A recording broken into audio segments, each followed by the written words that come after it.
ஆர்த்தி ரவி சொன்ன குற்றச்சாட்டுகள் எல்லாத்துக்கும் எந்த ஒரு பதிலுமே கொடுக்காத ரவி அவர்கள் இப்போ முதல் முறையா மௌனத்தை கலைத்து சில விஷயங்களை சொல்லியிருக்காரு. இத்தனை வருஷமா முதுகுல நான் குத்தப்பட்டேன், இப்போ நெஞ்சில குத்தப்பட்டிருக்கேன்.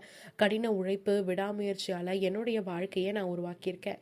கடந்த கால திருமண வாழ்க்கைய மலிவான அனுதாபம் தேடுறத அனுமதிக்க முடியாது. மனைவியால உடல் மனம் உணர்வு ரீதியா கடந்த காலங்கள்ல நான் ரொம்பவுமே வருத்தப்பட்டிருக்கேன். மனைவியை மட்டுமே பிரிய முடிவு செஞ்சிருக்கேன், மகன்களை அல்ல. பண ரீதியா ஆதாயமடைய என்னுடைய பையங்களை பயன்படுத்த முயற்சிக்கிறாங்க. ஆர்த்தியுடனான என்னுடைய திருமண வாழ்க்கையை தொடர எவ்வளவோ நான் முயற்சி பண்ணேன். பொன் முட்டையிடும் வாத்தா என்னை என்னுடைய மனைவி பயன்படுத்திட்டு இருந்தாங்க. என்னை கணவரா ஒரு தடவை கூட மதிக்கவே கிடையாது. என்னுடைய மகன்கள் 2 பேரையுமே பார்க்க விடாம என்னை தடுத்துக்கிட்டு இருக்காங்க அப்படின்னு ரவிமோகன் ஒரு அறிக்கையை வெளியிட்டிருக்காரு. அது மட்டும் இல்லாம நான் ரொம்பவும் கஷ்டப்பட்ட காலத்துல என்னுடைய மனக்கவலைக்கு ரொம்பவுமே உறுதுணையா இருந்தது என்னுடைய ஃப்ரெண்டான கெனிஷா தான்.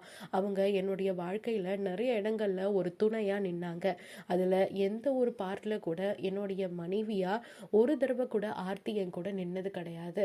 எனக்கு நல்ல ஃப்ரெண்டாக கெனிஷா அவர்கள் தான் எப்பயுமே இருந்திருக்காங்க அப்படின்னு ரவிமோகன் தன்னுடைய அறிக்கையில் சொல்லியிருக்காரு.